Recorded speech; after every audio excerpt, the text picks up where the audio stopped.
ahead and play. Check it out. What you do is you walk around and you have guys to play your harp.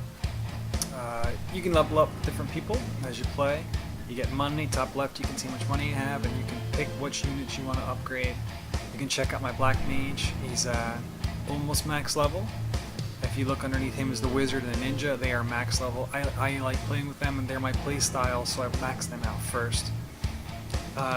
Different characters do different things, allows you to play differently. The brawler, you have to be close to the enemies in order to shoot. Black mage lets you shoot from far away. Octodad's kind of close by. It has on, you have your healer, which can heal your units. You have a necromancer, which kills things, and if it kills it, it brings it back for your team. A tank is a tank. She blocks shots. Shaman puts down a totem that does damage, poison. Engineer throws his wrench and it comes back to him, so it's kind of like a boomerang.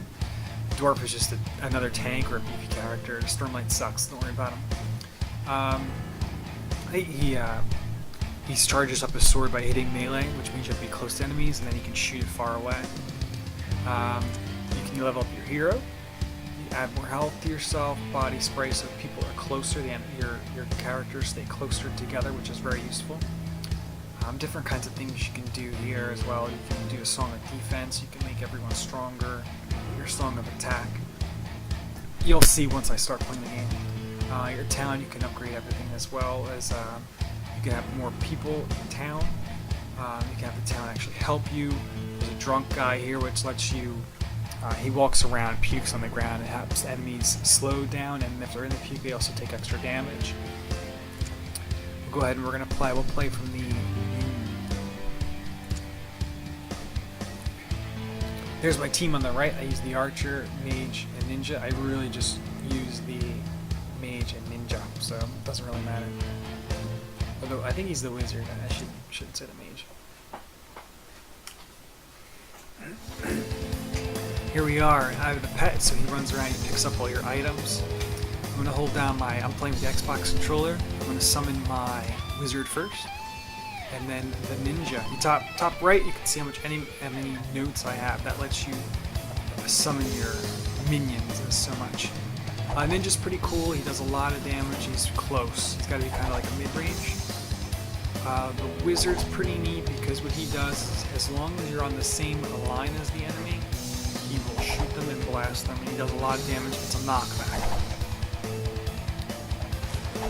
Only problem with him, however, is you have to stay on that same level as the enemy, which can be really difficult to do at certain times.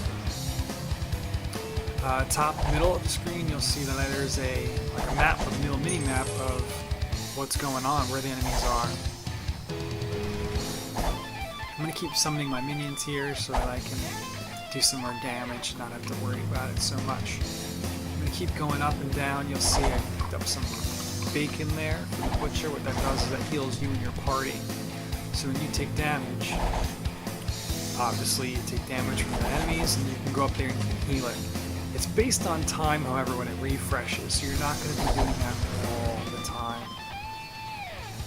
Alright, I've maxed out my party pretty soon. And as you play the game, you can increase your party's size as well. I'm at max size right now, so I hold 7 guys. And as you can see, the Barbarian is in the middle, and your melee characters do go towards the front, and your range stay in the back. So if you had a fighter, your fighters are going to be in front of you, and then whoever your wizards, your black mages, your engineers are going to be in the back as well. Keep running around picking the gold up because that's what's going to upgrade your guys, your stats. My little pet here, you can see he's running around like crazy, bringing me everything because I've purchased him, and what he does is he picks up everything for you. The game is pretty cool because it's tower defense, somewhat. You're protecting your nexus in the back, which is way back here. Let's go show you. You're protecting this nexus back here, this green crystal, from your enemies to shoot at them. So you can go ahead, you can take the shot yourself to protect the crystal, or you can run around and kill everything. You can see my wizards doing the knockback, and everyone does something different as well, so it's kind of cool because you play what you want. If you want to be a melee person and run into the enemies, you can do that if you want, or you can sit back and just have everyone shoot. I found best for my playstyle is to do exactly what I'm doing, staying in the back. I just kind of run up and down, and my wizards will shoot, or my mages, my wizards will shoot. The game's a lot of fun. I do believe it was a iOS game first or Android game first, so you can definitely see it because it's really, really simple. The sprites are really colorful, really vivid. It's pretty fun. It's pretty addictive because you want to get more upgrades and have your guys be stronger and stronger. So to me, it's not really addictive as so much gameplay as it is I want to get the stronger guys and be able to beat the game, you know? My guys were not maxed out. I didn't have the largest party size in order to beat the game. You have to be pretty good at dodging and have some upgrades. You probably could beat it without any upgrades. I don't know. You could probably do it, but you have to be really good so you can feel good about yourself. There are bosses. I'm coming up on a boss soon. And the bosses are pretty cool because they're different. They're not just, you know, shooting at you and having you shoot at them.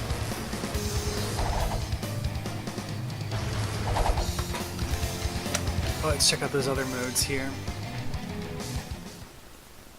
So you have your campaign, which is what we just saw. You also have a survival, as well as a distance. Survival is pretty fun. We'll show that. The distance is you're just going to run and get as far as you can. There's different obstacles you have to avoid, and it's just your Barbarian. You're not going to be able to shoot anything. You're going to avoid a lot of damage and just pick up all the coins that you can, as well as trying to survive.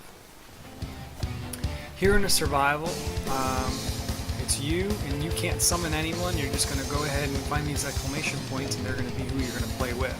This mode's pretty fun. There really is no end to it. You just keep going. It's a great way to grind through levels as opposed to playing and dying. There are points in the levels that I found that you're going to get to a point where you just can't, it's just not worthwhile to keep playing the campaign because it's going to take you forever to beat people, or it's just the amount of money you get for playing the campaign, unless you're going to be able to play all the way through it, it's just not worth it. This I find is the best way to make money, and this is going to let you upgrade faster. I keep picking up these notes. They're also in the campaign mode. What you do is, I'm using an Xbox controller again. You can see if I hold down the left trigger. I don't have to do here. You see on the bottom right, X, Y, and B. I'm going to go ahead and hit Y. That makes me move real fast. So I'll spend 10 notes. Now I can run real fast. If I were to hit the X button, my guys will do more damage for the length of the song. And if I hit the B button, my guys will increase defense. After killing 5 guys in a row without dying or without taking damage, your A will light up, and then what that lets you do is stun everyone around you. You'll see that they're all around, they're all stunned here.